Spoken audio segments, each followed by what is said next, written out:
Hi friends, ఒక్కసారి ఈ కథ వినండి. నచ్చితే తప్పకుండా సబ్స్క్రైబ్ చేసుకోండి. రాత్రి 11 దాటేసింది. హైవే పక్కనే చిన్న అటవీ మార్గం మొదలయ్యే దగ్గర నుంచి బైక్ మీద ఒక్కడు వెళ్తున్నాడు.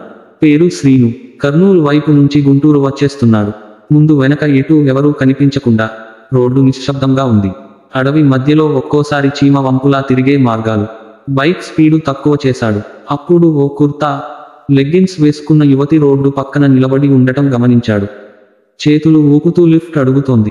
రాత్రి బాగా దప్పికగా ఉంది. తన హెల్మెట్ తీసుకుని కాసేపు ఆమెను చూశాడు. ఎక్కడికి వెళ్తావ్ అన్నాడు. ముందు వెళ్ళండి, నేను చెప్పుతాను అన్నదామె చిరునవ్వుతో. ఆ నవ్వులోనూ మొహంలోనూ ఓ స్ట్రేంజ్ బ్యూటీ. ఆమె ఎక్కగానే బైక్ వేగం పెంచాడు. నీకు ఏమైంది? ఈ సమయానికి ఏం చేస్తున్నా అని అడిగాడు.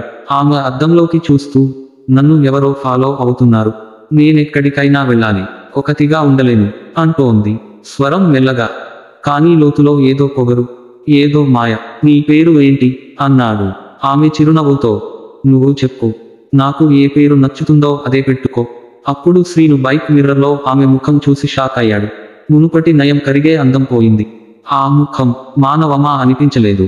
కన్నాల చుట్టూ నలుపు, పెదవులు నీలంగా, మెడ వెనుక కుంపటి మచ్చలు. ఆమె మెడ ఒక్కదాన్ని తిప్పి శబ్దం చేయకుండా అతనిని ఏదో పరీక్షించేలా చూసింది. ఏంటి నువ్వు ఏంటిది నీ ముఖం అన్నాడు శ్రీను భయంతో. మంచిగా చూస్తున్నావు కదా, నాకు ఈ రాత్రి బాగా నచ్చింది. నీతో కాసేపు మాట్లాడదామనిపించింది అంది. ఆమె వాక్యంలో చలికాలపు గాలిలా బిగుసుకుపోయిన పాడిన ముళ్ళు. శ్రీను బైక్ ఆపాడు. నువ్వు ఎవరైనా కాదు, నీవు దెయ్యం అంటూ వెనక్కి చూస్తూ దిగబోతున్నాడు. ఆమె చిరునవ్వు మాయమైంది. ఒకేసారి మెడ నలుగురలా తిరిగి ఆమె ముఖం పూర్తిగా వికారంగా మారింది.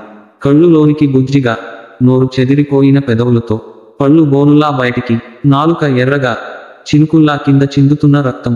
నాకు తోడు కావాలి, ఈ అడవిలో ఒంటరిగా చాలా కాలం అయింది అంటూ ఆమె చేతులు అతని మెడ చుట్టూ వేసింది. చల్లగా, గట్టిగా పట్టుకుని నెమ్మదిగా ఒత్తింది. శ్రీను చేతుల్లో బలహీనత, శ్వాస ఆగిపోతున్న భావన. బైక్ క్రాష్ అవుతుందేమోనని బెదిరిపోయాడు. కానీ ఆమె ముఖం చూసినప్పటి నుంచే అతని శరీరమే పాక్షికంగా పారలైజ్డ్ అయింది. నీవు ఎప్పుడూ అడుగుతావు కదా, మేమెవరం, మేమెందుకు హింసిస్తామో. నువ్వు ఉండే ప్రాంతం చెప్పు, అక్కడికే వస్తాను. నీ బంధువులతో కూడా మాట్లాడదామనిపిస్తోంది. వదిలేం అంటూ అతను ఒక్కసారిగా బ్రేక్ వేశాడు. బైక్ తాళం విడిచి అడవిలో పక్కకు పారిపోయాడు. ఆమె వెనక నుంచి హస్ హస్ అంటూ నడుస్తోంది. నేల మీద అడుగుల శబ్దం లేదు. చెట్ల మధ్యన తెల్లని దుస్తులు, రక్తపు చాట్లతో అతన్ని వెంబడిస్తోంది. ఎక్కడ చూసినా ఆమె ముఖం. చెట్ల మధ్యన, అడవిలో ప్రతి నీడలో